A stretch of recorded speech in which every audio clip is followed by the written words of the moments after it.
My name is Niels, and I'm looking for people that want to have a serious conversation on climate goals and the way that the Dutch government is promoting trade. Almost everyone agrees.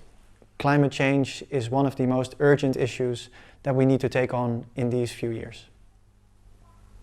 The Dutch government is earning a lot of money by supporting projects abroad.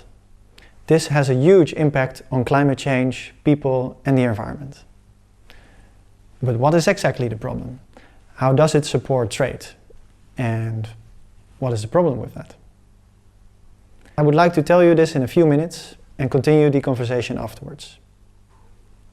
But before I tell you, I would like to introduce myself. My name is Niels Hazekamp and I work at both ends as a senior policy advisor. I'm 30 years old and I live with my wife in Amersfoort. As long as I can remember, I've been curious and optimistic, and this has brought me a lot. I can play all kinds of instruments, I ride a motorcycle, but there was always one thing that I found peculiar and could not get my head around. And that was the question, why do people what they do? This brought me to my study criminology.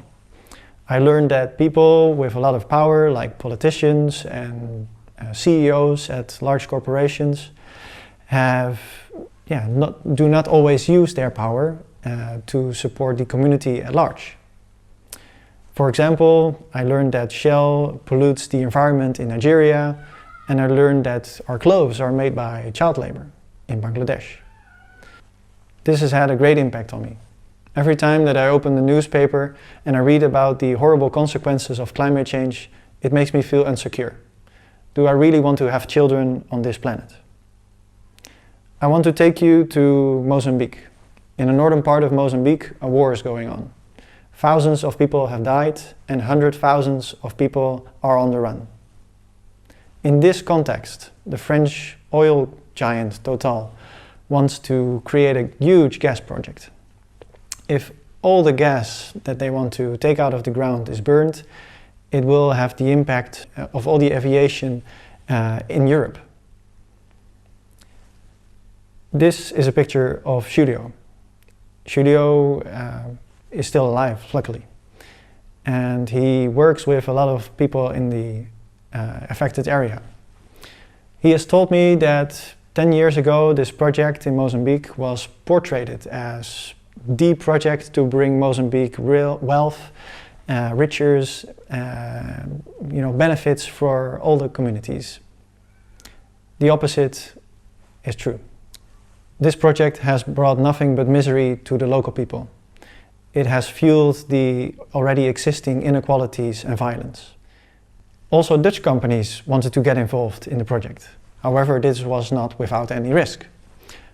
The Dutch government, via the Ministry of Finance and via its export credit agency, provided support of more than 900 million euros to make sure that Dutch exporters could participate in the project.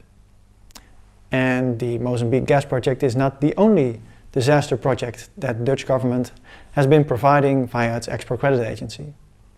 98% of all support to the energy sector via the export credit agency is going to fossil fuel related projects. This adds up to more than 1.5 billion a year. And this is more than the Dutch government spends on climate finance. So what we give with one hand, we take away with the other. This brings me back to the question, the call for a serious conversation about this topic. The Dutch government has never accepted any motion or approved any policy to make sure that the export credit agency is in line with the Paris Agreement. This is very problematic, because if we would do so, we make these large oil and gas projects a lot more difficult to take place. And it can be different. In Sweden, as per next year, they will stop supporting any new oil and gas projects via the export credit agency. And the UK has already decided to do so last March. Also, in these countries, the economic benefits played a large role. Also there were a lot of companies benefiting from this export credit support. However, that was not blocking these countries to make decisions to phase out this fossil fuel support. Research shows that if all export credit agencies support for fossil fuels would be shifted towards renewable energy, more jobs can be created. So to conclude, we can make a difference if we do it together. I would like to ask you from that optimism to send a message to the Dutch government asking them to stop all export credit agency support for fossil fuels as per the 1st of January 2022. If you cannot write a message yourself, please feel free to share my message. And if you would like to know more, share your view, I would be very happy to receive that. Please send me a message on LinkedIn, Twitter, or send me an email. Thank you very much.